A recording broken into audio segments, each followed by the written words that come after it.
welcome back. In this video, we're going to be creating a brute force tool using our Python skills. So, in the previous section where we talked about web application penetration testing, we covered tools that are used for brute forcing, but this time I want to see whether we can create our own tool that will be able to brute force a login page. Now, before we even start, I want to mention that this tool will not be universal, so for every different page you will have to perform some minor modifications, the same way that we did inside of our Hydra tool and inside of our burp suit. Nonetheless, let us see how we can create it. So if I type ls and navigate to my desktop directory, here we got the tools directory for our coding projects, and here I'm going to create the web app pen test directory. So I will navigate there, and currently this directory is empty. So let's nano our Python program. We can type nano and then bruteforce.py. Great. Now, there is only one library that we're going to need to perform this project, and that library is the requests library. It will allow us to automate the process of sending the get and post requests. So let's just import it straight away. And let's start our program. So first thing that we must think about is what are the information that we need from the user of this program in order to brute force a login page. So we will need a URL link to that page, and we're going to need a username for that specific account. Then we're going to run a bunch of passwords onto that username, and if we manage to guess the correct password, great, we're going to print it to the screen. If we don't manage to find the password, we're going to print password not in list. Simple as that. So let's start with those information first. Let's create a variable called URL, and that variable is going to be the input value, which means that the user of this program can input which web page they want to brute force. Let's open double quotes and specify that to them. Let's do it like this, enter page URL. Here they can enter the page URL, and right after we do that, we can create another variable called username, and this variable will do the same thing, so it will be the same input value, just this time we're going to ask for the username. So let's just type enter username for the account to brute force. And this is pretty much it for now. Now later we are going to add some other information regarding this project, but for now we only need these two variables. So how are we going to approach this? Well, first, since we have the URL and the username, we can start with opening a file that will contain the passwords that we're going to use to brute force. So we can do that with open, and we can call that file passwords.txt, and this is also something that we can ask the user, for example, input the name of the password file to use, and that would actually be a good thing. So what I'm going to do is, this is another information that we're going to ask from the user, which is password file equals input and then enter password file to use. Simple as that. Let's not forget the single quotes, otherwise this will throw us an error. And let's close the brackets at the end. Now we can open that file by specifying password file, and we want to open it for reading. So we can specify just R between the single quotes, which means opening file for reading text. Now here we need to specify how we want to open it, so with open password file as passwords. That is how we're going to call our file object. Then we're going to enter a function, which I'm going to call cracking, and this function doesn't exist, we will have to code it, but nonetheless, this function will perform the brute forcing. This function will take two arguments. The first one is going to be the username, of course, that we specify at the beginning of the program execution, and the second argument will be the URL. Great. Now that we got this, we need to create the cracking function, and we're going to do that right here. So define cracking, and we specify username and URL as the arguments that it needs. So how are we going to do this? Well, we already mentioned that we are going to perform reading of the passwords. So for each password in this password list, we're going to try to send a request to that page with that password and the username. And if the response contains some valid argument that we have a valid username and password, we're going to print it to the screen as the correct username and password. And if we get something like login failed or something like that, we're going to move on to the next password. So how are we going to do that? Well, we already opened the file for reading that contains our passwords. And now what we can do is we can type for password in passwords. And remember, passwords is our file. Then for each password inside of that passwords file, we can first strip it out of any additional characters using the strip function. So password will be equal to password.strip. This will remove any, for example, empty characters or something like that might cause us a problem in brute forcing this page. Then once we do that, we're going to print to the screen trying and then the password that we're currently trying, just so the user of the program can see which password is it currently trying to brute force. Once we do that, we need to send the request to that page. So how can we do that? Well, in this case, since we're going to brute force, as usual, our DVWA login page first, if I log out, we know that this is being sent with post form. So the method of sending the usernames and passwords is post, and we can check that once again just by finding the form, and we can see that the method is post. That's why inside of our code, we're going to type requests.post, and we're posting, and this request.post takes two arguments in our case. The first one is going to be the URL, which is logical because we need to tell our program where you want to post that data. And the data that we want to post will be equal to this. Data equals data. Just, we don't have the data yet. We need to tell our program what is our data. So how can we do that? Well, we can go right here and define data, and data has to be a dictionary. Inside of this dictionary, we have a key and the value, and we need to specify all the information that the program needs in order to perform a successful login. And that information would most likely be the username, the password, and the button that it has to click. Remember the same thing we had in Hydra tool. We need to click on this button in order to successfully submit the username and password. So how can we define it right here? Well, we define it like this: username, two dots, username. And this username is just the name of the field on our page, and this is the part of the program that you might need to change depending on the page that you're brute forcing. If the username field on the page that you're brute forcing is called something like user, then you must change this to user. And this right here is just the username that we're sending, which is the one that we asked the user of the program to input at the beginning of execution.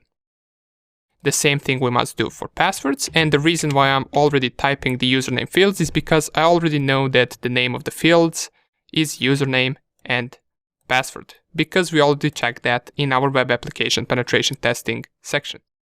Okay, once we do that, we can do the same for password, and once again, we need to put the password into that password field, and the password will be this stripped value that we read from our passwords file, or from our passwords list.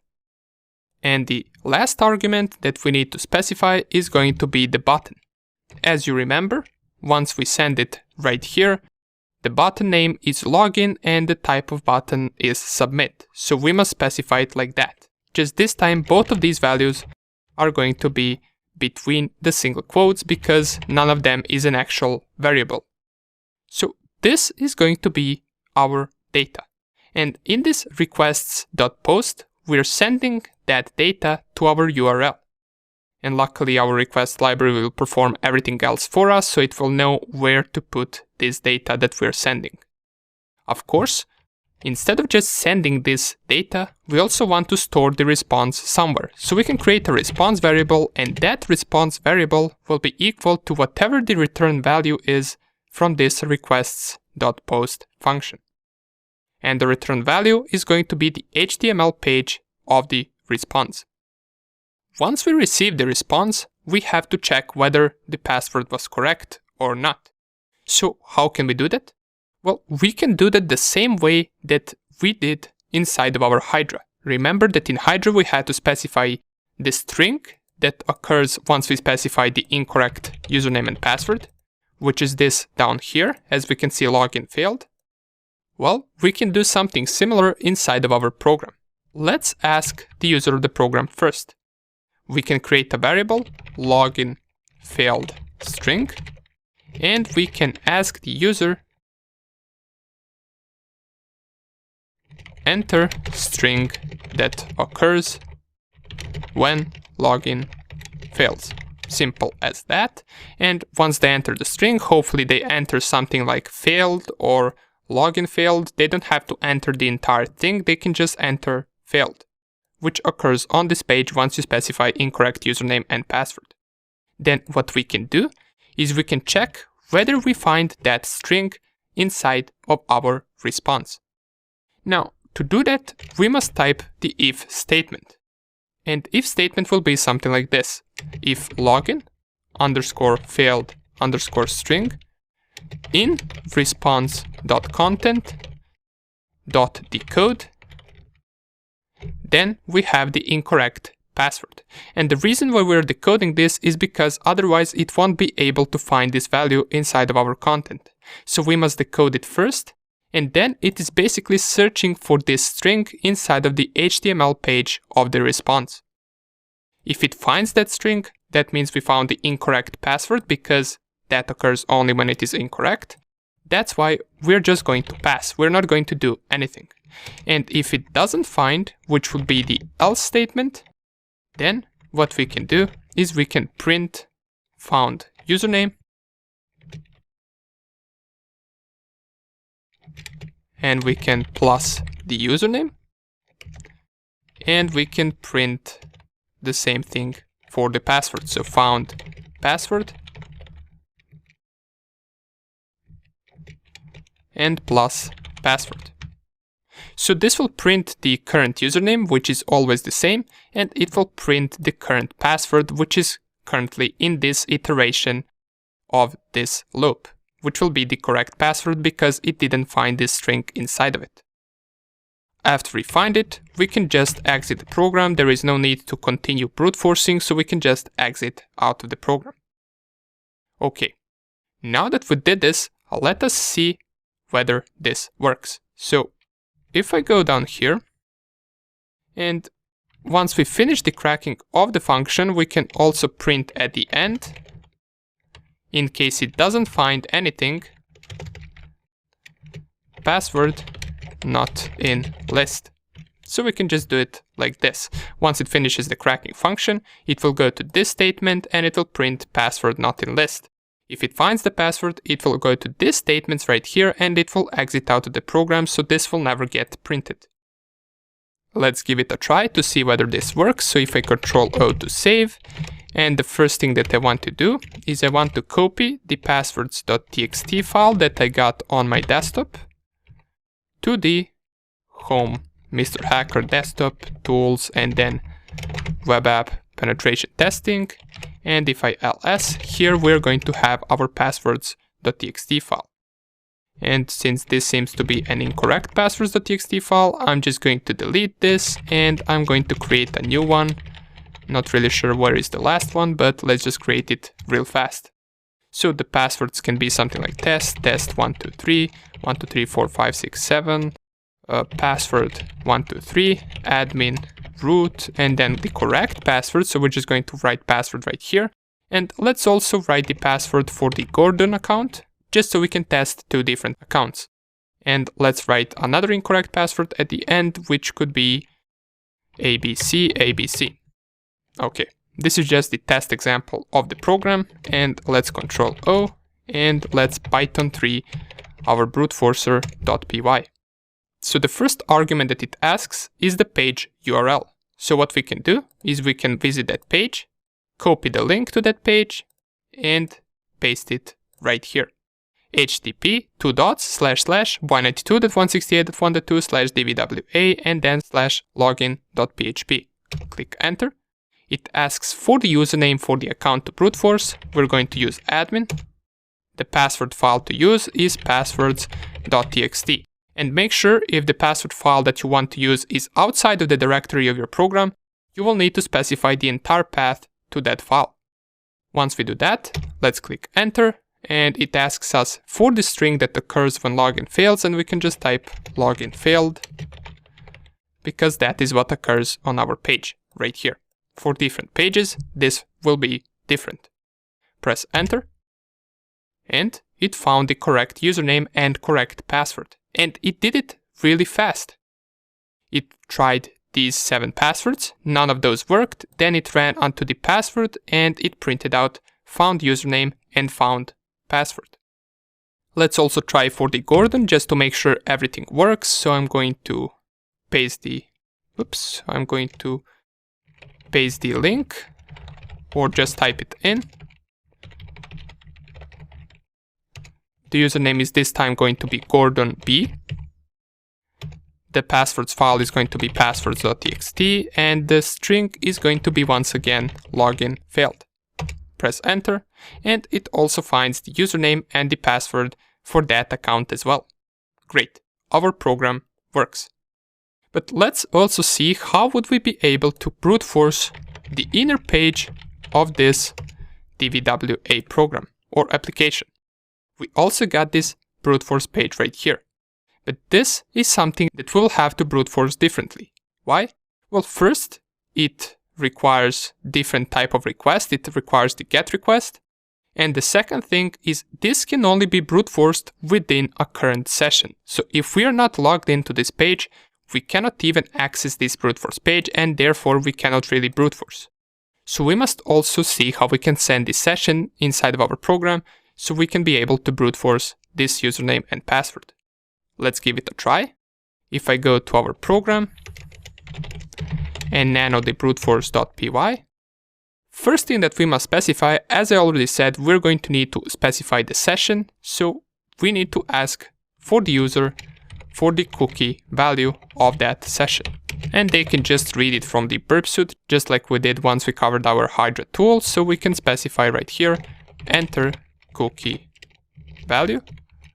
And this can be optional because we don't need it always, just like we didn't need it currently. But if they're brute forcing something within a session, then they must specify this as well. Now, what we can do is inside of our cracking function, right above the if statement, we can write another if statement. So if cookie value is not equal to an empty string, and if it is equal to an empty string, that means that the user doesn't require the cookie value. And in that case, it will not send the cookie value and it will just brute force without the session. If it is set to something, then we're going to send the cookie value inside of our request.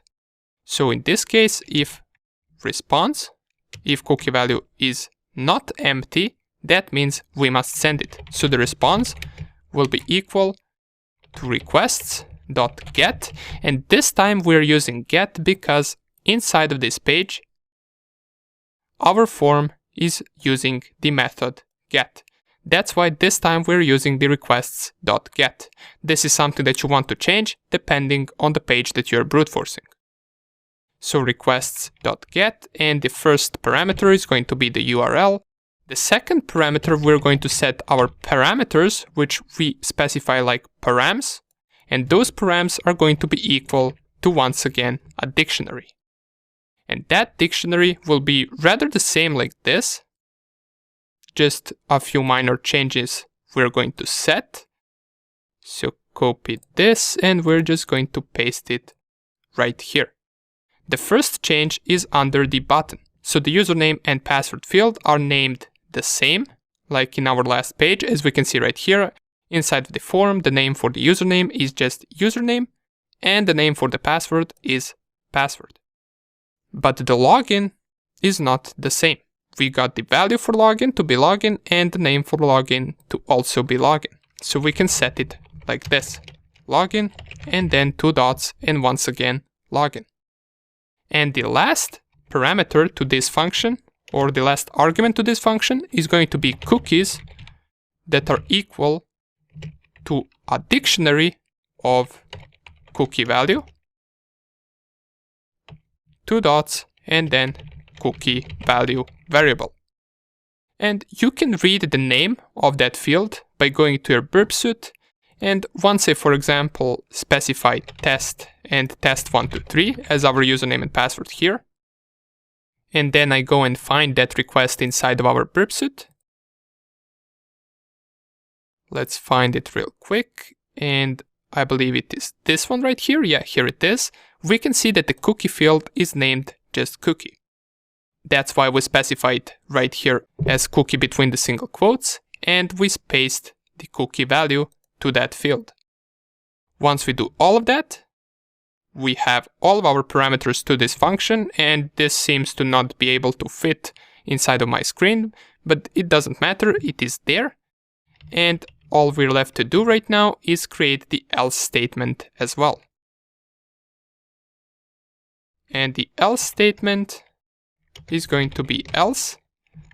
In this case, we don't have the cookie value, so we can just copy this part of code and paste it right here. And now we can delete it from here because we no longer need it. So this program is pretty much only used to brute force the main login page to the DVWA and this brute force page inside of the DVWA. You will need to adjust a few things right here once trying to brute force a different page, such as, for example, the name of the fields, the name of the cookie, and you will also have to adjust whether it is a GET request or a POST request. Everything else, I believe, can stay the same. Now that we got our code ready, let us see whether this works. So if I save this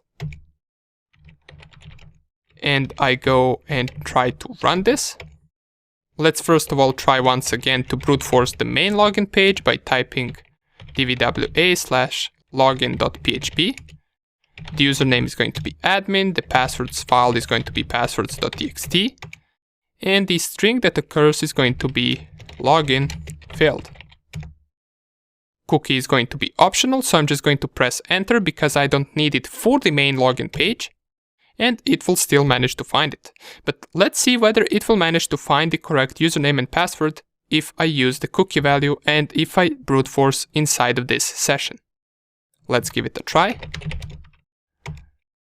I will enter the page URL, and the page URL is going to be the URL to this page right here, which is this one. So let's copy it, paste it right here, press enter. The username is going to be the same, so it is going to be admin. The passwords file is going to be the same. The string that occurs is not going to be the same, so let's give it a try and see what happens once we send hello as username and hello as password. We get username and or password incorrect. Now, we don't need to specify this entire statement. We can just specify incorrect. And if it just finds the incorrect, that means we specified the incorrect password. Therefore, it is going to go on to the next one. So let's press enter. And the cookie value is something that we can read from our burp suite. So let's find the request that we used to send hello and hello as username and password. And here it is. All we need to do from here is find the cookie field and copy the cookie value. So security equals high and the PHP session ID is set to a random value. All we need to do is paste that right here and press enter. This will start the brute forcing of our page, and you will notice that this time it goes a little bit slower because we're brute forcing inside of a session. Let's see whether it will manage to find once it gets to the correct username and correct password. Let's give it a few seconds. And here it is. It worked successfully.